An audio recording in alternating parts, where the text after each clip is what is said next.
Okay, good evening and welcome back. If you saw the message I sent earlier today, you'll know that this is going to be the first and the last class until after the Chagim.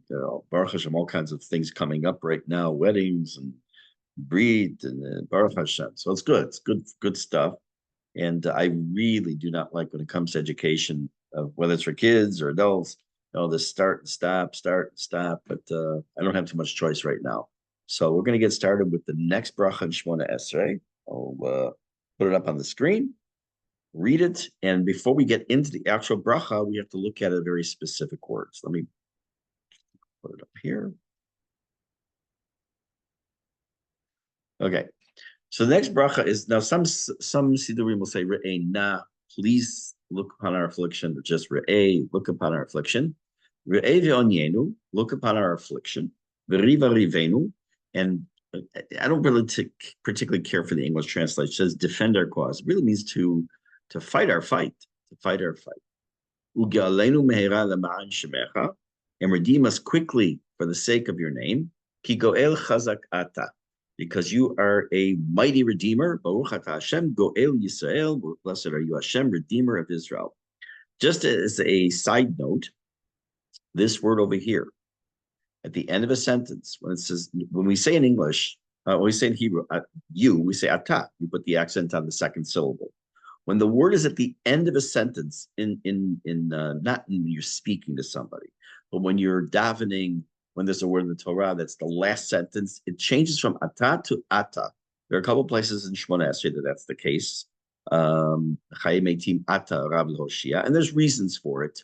That's not there. It's a different reason that's ata. Here's a different reason that's ata. But bottom line is, the right way to pronounce this is ata and not ata when it's the end of the sentence. If you say ata, it still counts. Okay. So I want to start off, before we really start to analyze this particular bracha, one specific word. We're saying here, we ask Hashem, this is a bracha in English, the title is called bracha of Geula, redemption. So of course, when we think of redemption, we think about Mitzrayim, Egypt, because that's the ultimate redemption that we've had until today. We're having another redemption coming soon.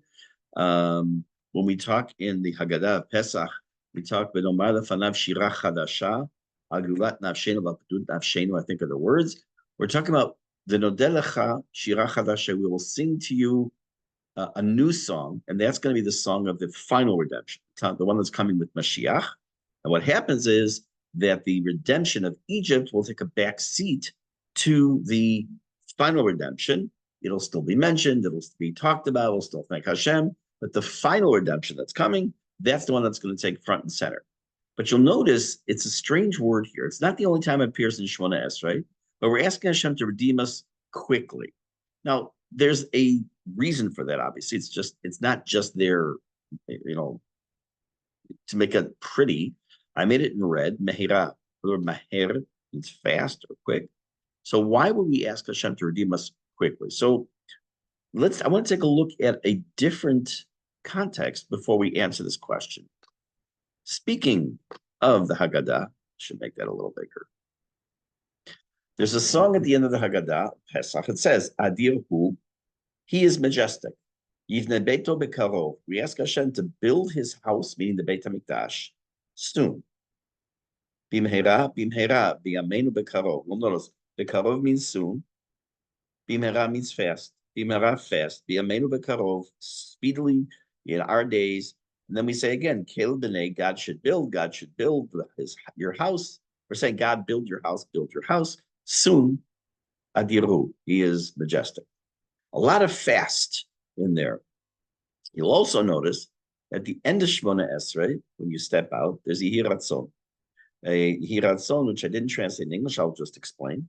It says, may it be your will, Hashem Elokeinu Elokei Avotenu, our God, God of our fathers, Shibaneh Beit HaMikdash, and he should build the Beit HaMikdash, Bimhera v'yamenu, quickly in our days.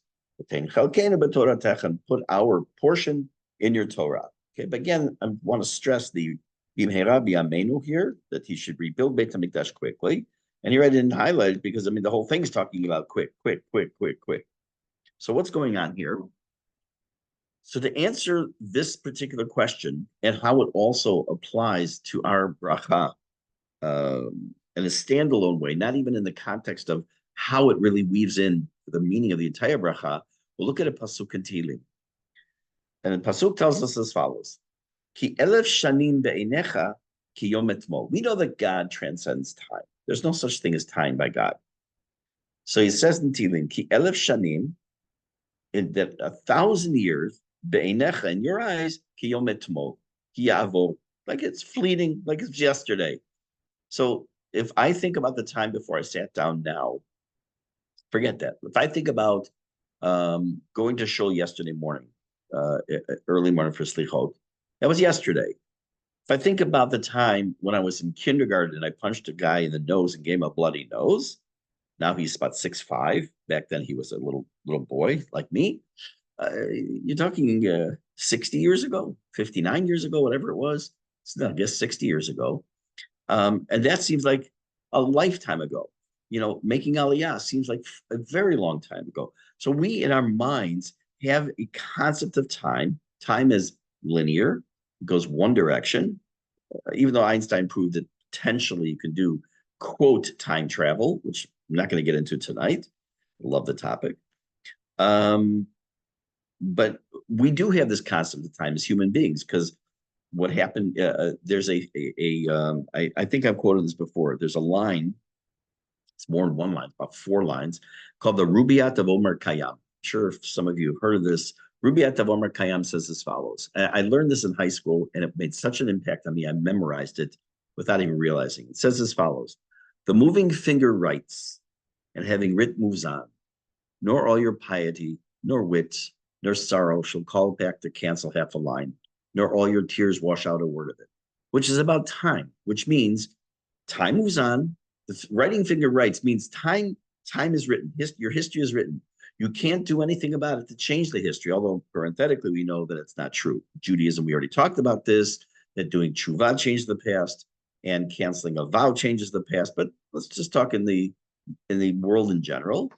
So we have this concept of time, but Hashem, there's no such thing. At the moment that we consider now, Hashem could be talking to Avraham Avinu. He could be talking to my great grandchild, right? As the way things go, he probably is a girl. So they're all girls in my family. So that doesn't mean anything to Hashem. So now let's go back and take a look at this Adirhu. He is majestic. And we say, Yivne Beito Bekarov. He should build the house, meaning the Beit Mikdash, soon. Bimheira, quickly. But Bimheira biyameinu bekarov, in our reckoning of quick. You could say, God, do it quickly. Fine, I'll do it 1,000 years from now. Because for Hashem, 1,000 years from now, blink of an eye. It's like yesterday. So quickly by God doesn't mean anything. Time doesn't mean anything to Hashem.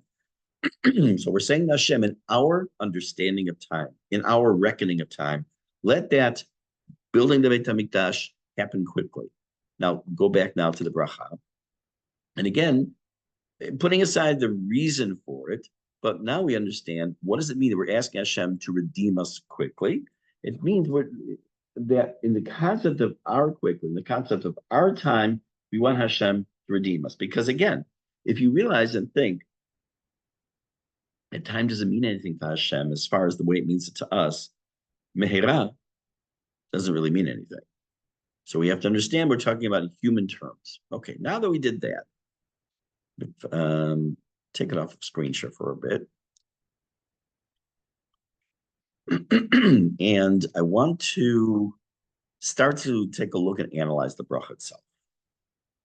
So we talk about the words. I'm just going to reread it in English. I have it on my screen. Look upon our affliction, fight our cause, fight our fight. Redeem us quickly for your sake of the sake of your name. For you are a mighty Redeemer. Blessed are you, Redeemer of Israel. So the underlying question I think we have to start with is, what exactly is this bracha about? What exactly are we asking? What kind of redemption?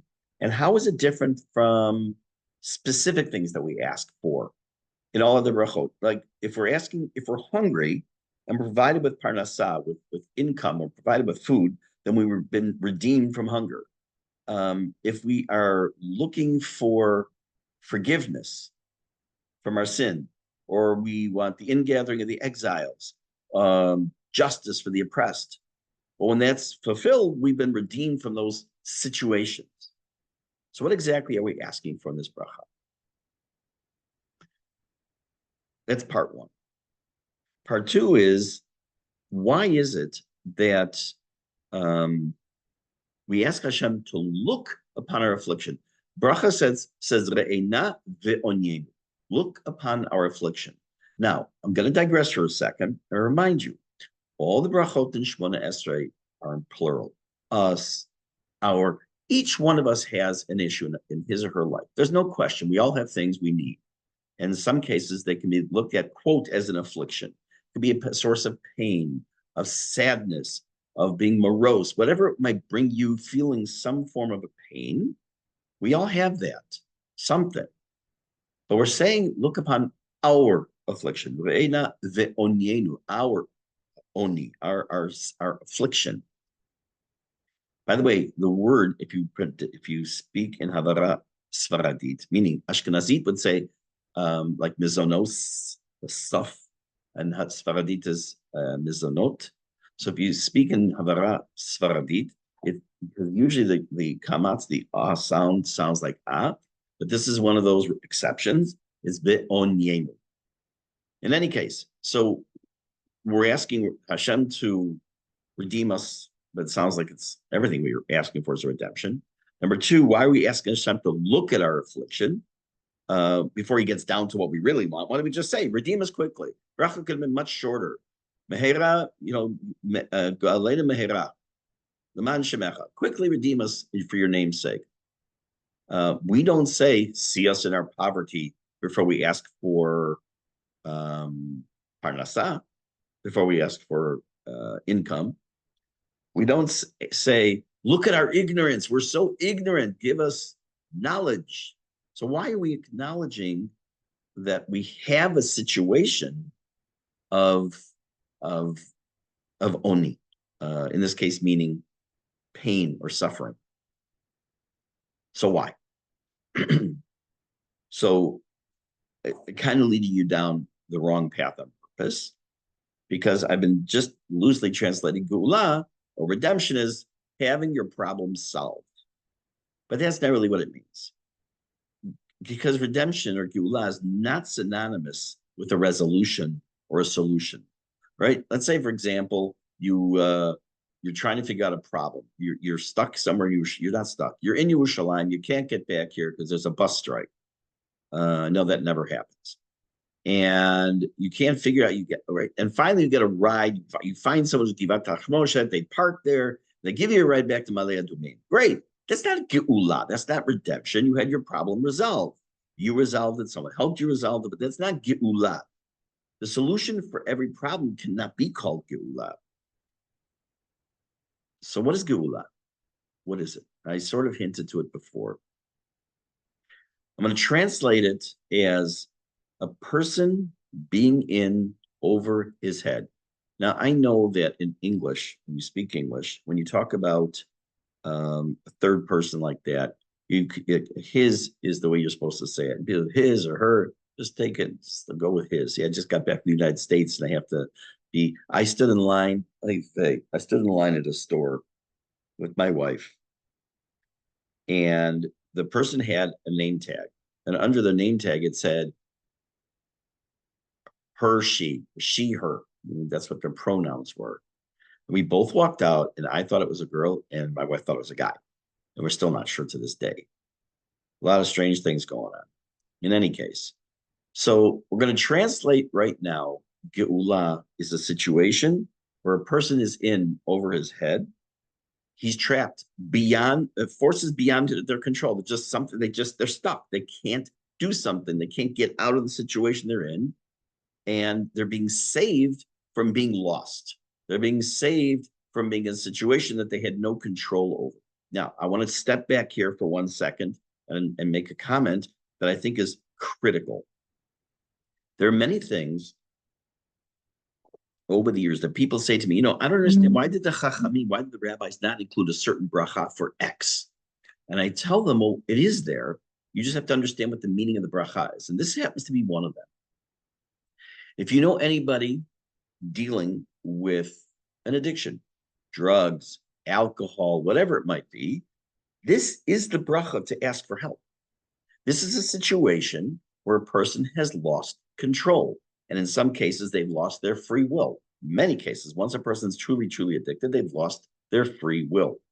And they're in a situation where they're over their head, they're stuck, they are dealing with forces beyond their control, and they need help.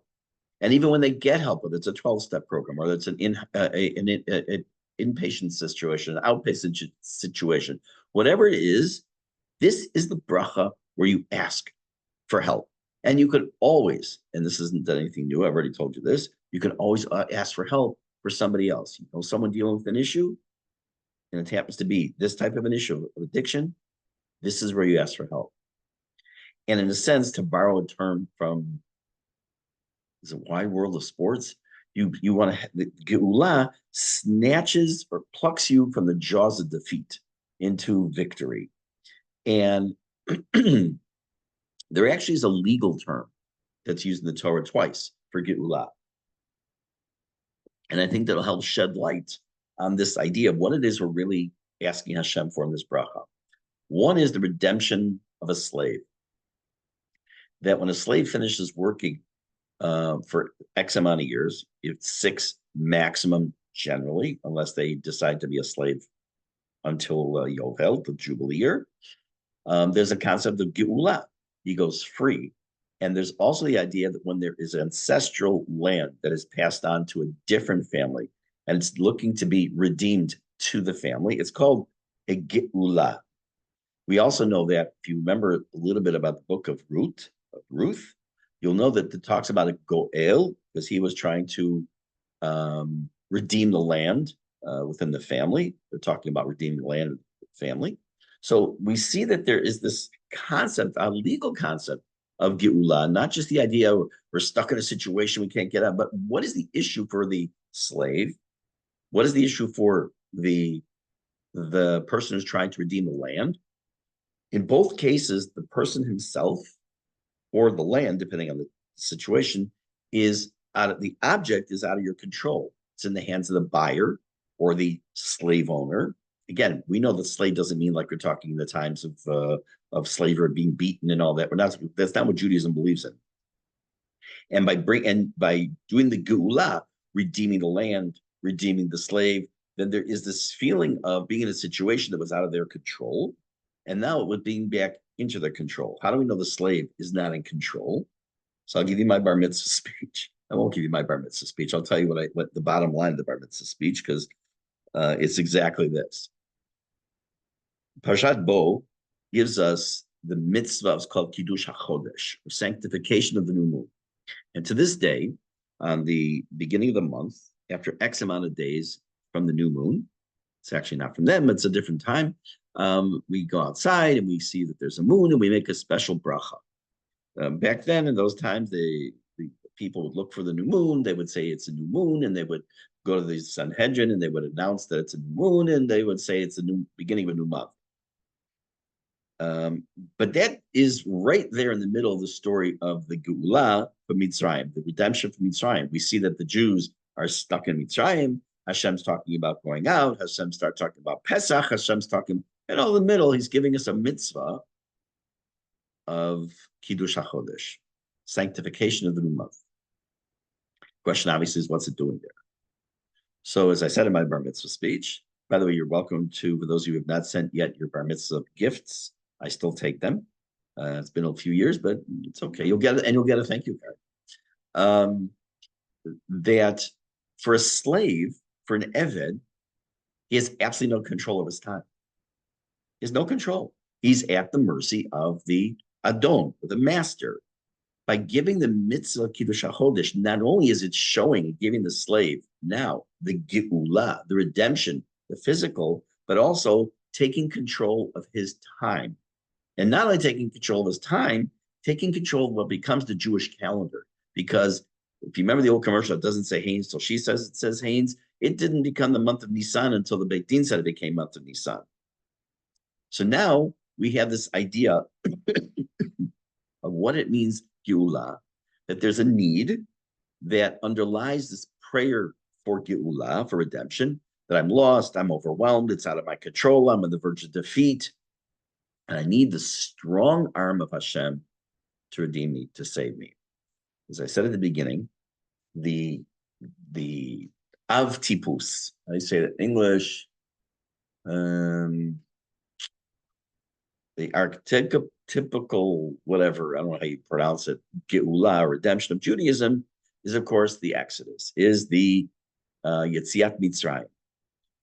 And it was pretty clear, and it's made very clear by Chazal, by the rabbis, that there was no natural way for the Jews to escape Egypt. You know, it's nothing new that we are surrounded daily in this war by miracles every single day. And yes, there are horrible things going on. And yes, there are people who are getting killed. Shalom Nedad shouldn't happen anymore. But the amount of miracles far outweigh the horrible things that are happening. And it's al hateva. It's beyond the laws of nature. And that's always how it's been for the Jewish people and always will continue to be. So there was no natural way for the Jews to escape Egypt. And that's what Hashem brings these plagues for in Egypt, all these wonders. And what was the epitome? What was the top? The C, Sin, Yud, Aleph, not S-E-A. What was the C of the zenith? Don't ever get a chance to use that word. The zenith of the Geula, where was it? The parting of the Reed Sea, the Yam Suf. The Jews are trapped. They're surrounded by the sea on one side, bordered by the sea, the desert, and the Egyptians chasing them. There's no way to escape. What happens? It says, Hashem himself, Moshe Rabbeinu says about Hashem, stand down and see the Yeshuat Hashem. You're going to see, it says, Hashem yilachem lachem, Hashem will fight for you, and you just need to be quiet. And if you see talking about the Etzba Elokim, we talk about the finger of God, we talk about the Yad HaChazakan, the strong arm, the outstretched arm of God. All these anthropomorphic statements are there to show us that all that action, all that geula, all that redemption at the time of Yetziat Mitzrayim, or the Exodus, was me'al hateva, was in fact supernatural, was all in the hands of Hashem, and it was because we were in a situation that in the natural way we couldn't get out of. And we needed Hashem's hand to do that for us. So that's when Hashem's hand becomes most apparent. When Hashem splits the sea of reeds and Bnei Yisrael go through on the dry land, the Egyptians go in, they drown, and the bracha, the Geula, that we know is said also at night. We say, let me show you one slide, man.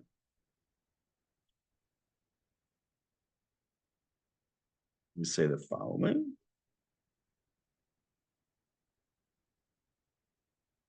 ונאמר כי פדה השם את יעקב וגאלו מיד חזק ממנו.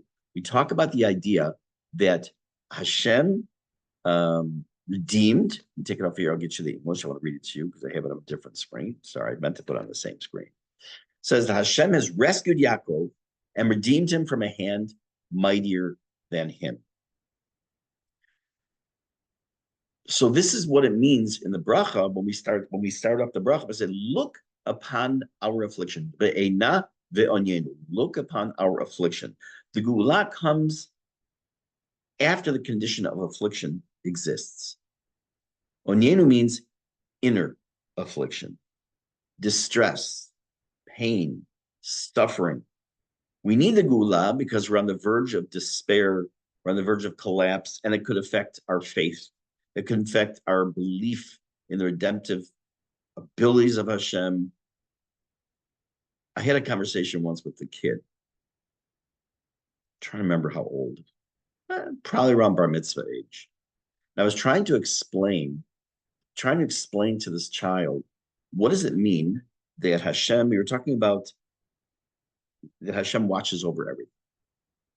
I said, whether it's the 8 plus at that time, wasn't as many, but the 8+ billion people on earth, the hundreds and hundreds and hundreds and hundreds of millions and billions of animals and birds and bugs and the water and the animate objects, the inanimate objects, the things that are just here on earth and the things that are in the cosmos and around, He said, Hashem knows and is involved in absolutely everything. He said, oh, that's just not possible. So I held back my laughter. I said, you're right. It's not possible. It's not possible at all. Just try to think about being able to have in mind all the trees in the city of Ma'ale Adumim, or having in mind all the people that live in Israel. At one time, having it's 10 million people, Ken Yerbu. So you can't, it's not possible. But for Hashem it is. But when sometimes we get into a situation where it has to do with health, it has to do with income, parnasa, with shiduchim, with matches, we get sometimes to a state of despair where we can't seem to get out, or as I said before, addiction. We can't seem to find our way out of it. And that's when we start up with the bracha, because we're on the verge of despair. And that could also affect our faith in Hashem to help us. Even God couldn't get us out of this one, I've something heard before. But it doesn't, when we say to us, when we say in the bracha, look upon our affliction, it doesn't mean we're asking God, hey, by the way, God, I know you didn't know this, but come on, take a peek. Look what's going on in my life. It means we want Hashem, again, speaking in anthropomorphic fashion, perceive the distress that we are suffering, the futility that we feel that we're facing, and because of that, how come we're turning to Hashem?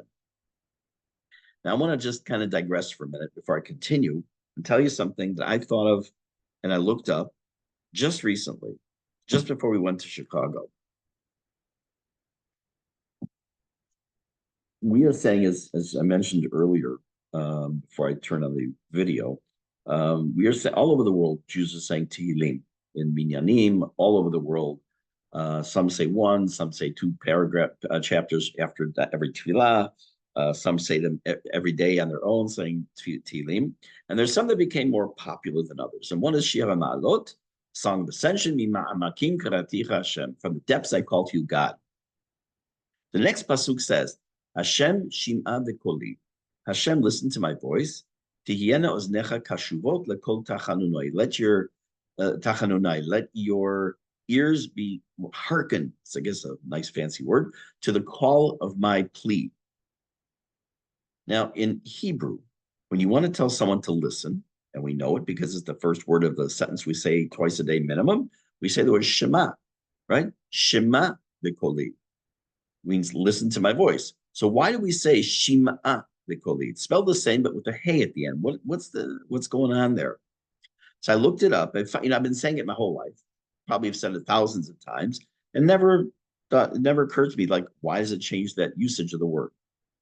I looked it up. I think it was the Ibn Ezra, who usually comments on grammar in Tanakh. And for those of you in the Jewish history class, you know that was one of his big things. He was a grammarian. That we say the starting off of that paragraph is Mima'amakim Karaticha Hashem. I called to God from the depths. Now imagine you're walking down the street. There's a big pit. Some of you lived here long enough to know that many years ago, there was a child that went missing. And they went looking for him. I know that from the school of Mamit, there were people all over the city also. They split up. We had our own group just talk about like searching for this child.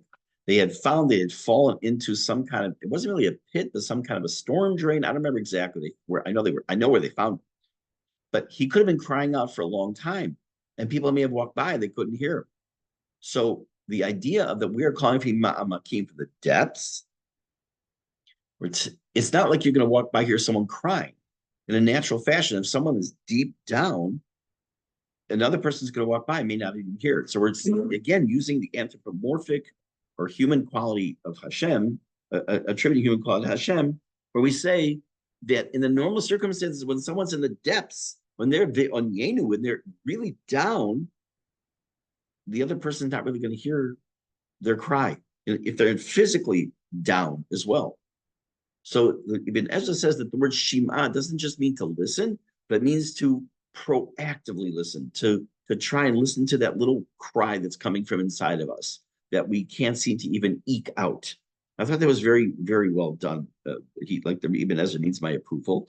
And it really fits here also, because when we're saying to Hashem, Re'inav Onyenu, that we sometimes use the words Re'iyah, seeing, shmi'ah, listening, not interchangeably, but having a similar connotation. So here, in a sense, we're really saying to Hashem, it's like, not pay attention to us, because Hashem's always paying attention, but rather to perceive in a human quality form we're talking about, to perceive the distress or suffering, and then to take action. What do we see about that action? What happens in Egypt? So in Egypt, we know that there's a pasuk it seems to be pretty strange, and we say it in Haggadah. I'll put it up here on the screen.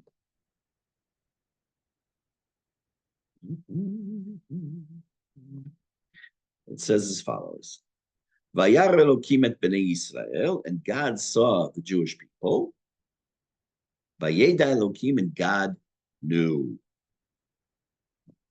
Now, for those of you who have said this pasuk in Haggadah, or come across it when we read the Parashat Shavua, you may not have ever even thought about this, but how is it that we say God saw Vayar Elokim and Bnei Yisrael, and God knew? Like, what changed? What do you mean God knew? So before I answer how it fits here, let's talk about a different answer. The pasuk that comes before this says, Vayamot Melech Mitzrayim, that the king of Egypt died. We know that Paro died. What happened when Paro died? So two things happened. Number one, there was a brief respite of the Jewish people. So all their hard backbreaking, I say that as my back is hurting, their backbreaking work came to a bit of a pause. In addition to that, all the Egyptians are crying. They're mourning the loss of their king. Now, it says in the Torah that when they had this pause, the Jews were crying. The Egyptians are saying, this is one midrash. Wow, that's amazing. That our king was so great that even the Jews are slaves. Even they're crying when our king died. Hashem says, the Torah says, God saw the Jewish people, the children of Israel. And God knew why they were crying. It wasn't because the king died. He understood they were crying because of their backbreaking work. Now, how does this fit in over here? What does it mean, Vayeda Elokim, in the context, and God knew, in the context of this bracha? It means he understood, he absorbed the inner knowledge of the Jews' predicament, the issues that the Jews are going through. And what does that really mean? We, as human beings, and the Rambam talks about this in the Alach HaZakai, talks about it in Moreh Nevuchim, and pretty much every philosopher in Jewish history talks about this, is that we only have the words we have and the concepts as humans that we have. So that when we say God is happy, God is mad, God is sad, all those things mean absolutely nothing, really, when it comes to Hashem. Because God doesn't have emotion. God doesn't have, God neither slumbers nor sleeps, the keeper, the watcher of Israel. There's no idea of sleep by God anyway. So it's not a big compliment necessarily to say he doesn't sleep, because there's no concept of sleep by God. But it's all we have. We have the words that we have. So in a sense, what we're really saying in Re'ina Gonyenu means that we're from a perspective of human terms, we want Hashem to do what we would want someone to do for us as a fellow human being if we were in trouble. I'm sitting outside, making this up. I'm sitting outside, and I'm sitting on a park bench, and I got my head down, and I'm obviously very upset. Something's wrong. And a person walks by, he sits down next to me, and says, "Are you okay?" Now, did I ask the person to stop? No. What was it that person saw that made them stop to see if I was okay? They understood from my posture, from my face, and they felt something that he wanted to be persistence. Things happen, Geula happens when those events occur, and I'll prove it to you. Going back to Mitzrayim, Yosef HaTzadik is sitting in prison. He's sitting in prison for an extra 2 years, and at some point, he notices that the baker, I always want to say the candlestick maker, but the baker and the wine steward, something's wrong. And he says that you don't look right. Something looks different from yesterday. And then they, of course, tell him the dreams, and he interprets the dreams. He becomes known as the Tzofna Pa'aneach, the one who is able to decipher dreams or that which is hidden. And he rises to second in command under Paro. All that happened because he showed compassion and he saw that other person, that something was wrong. Geulah comes from being compassionate and feeling and empathy. In a sense, what we're really saying is that we're asking Hashem to exhibit the human emotion of empathy, seeing our pain, feeling, and then taking the next step. So the bracha, this prayer, is first a recognition, number one, of our hopelessness. We have a condition that we are in, again, whatever the situation might be, that without Hashem's help, we're toast. It's also an admission by doing that we desperately need Hashem. And that comes from our own understanding of our affliction. There are people who are in situations sometimes in life who don't even realize how bad their situation is. Let's go back to Haggadah. It seems to be the theme tonight. Rabban Gamliel Haya Omer, Rabban Gamliel used to say, whoever did not say the following three things on Pesach, he did not fulfill his obligation. And these are the items: Pesach, Matzah, Maror.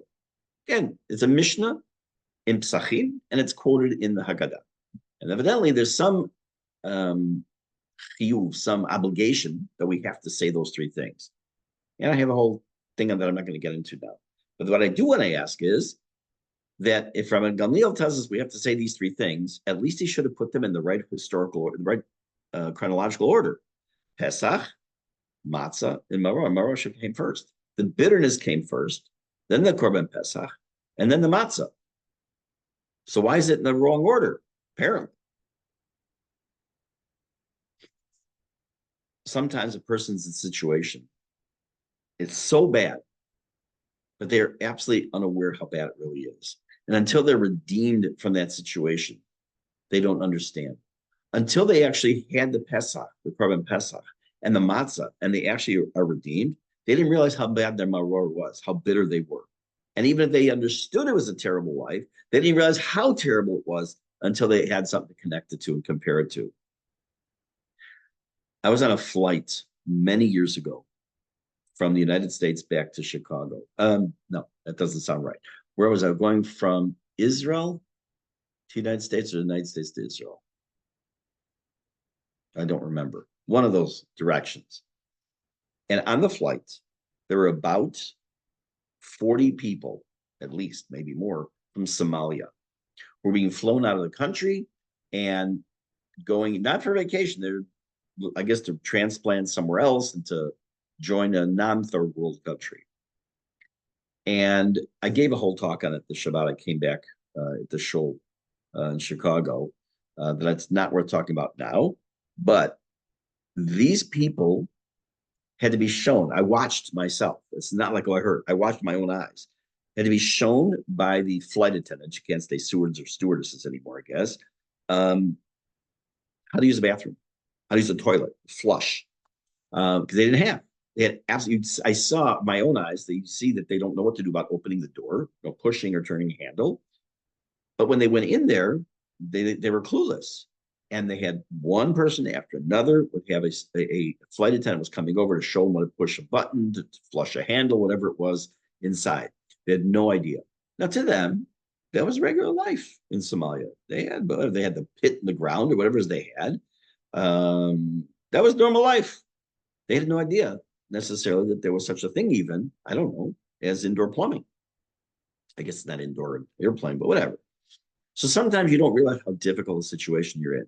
I've heard this from people who've been divorced. And after the divorce, they realize in retrospect even how difficult things were and didn't realize. People have been through addictions. People have been through lost their job. Every situation, almost in every situation, you don't even realize till after the fact how terrible it really was. That's also what's happening in this bracha. We're telling Hashem, we know something's wrong. We understand. We don't even realize the depth. For example, galut, exile, people living in the diaspora. people living even in Israel, where it's a form of galut because we don't have a Beit HaMikdash. We don't realize how bad that is, right? We can't picture the idea that there's a Beit HaMikdash and we have Korbanot and we have Kohen Gadol, and we have the Kat Kohanim every day, and we have this Hashem special name being said every day. We don't know what we're missing. We could talk about it, could theorize, but we really don't know. So when the Beit HaMikdash is rebuilt, Bezrat Hashem b'mheira b'yameinu, we'll understand, like, oh my gosh, this is what we were missing. And that's what this bracha is about also. So what we're going to do is this class, as I said at the beginning, is going to continue Bezrat Hashem after the Chagim. The Jewish history class will not happen this week, but it'll be next week, and that'll be the last one before the Chagim. And this Thursday, Bezrat Hashem, we will have our Pirkei Avot class for those who can be there, either in person or on Zoom. And then we'll take a break for the Chagim. In the meantime, I wish you all a good evening, Shavua Tov, and all of our jet lag issues should end soon. I'm talking to myself because I'm looking at myself on TV here, on the computer. Thank you, Rabbi. And thank you all for being here. Thanks, I really Rabbi. appreciate it. Thank you.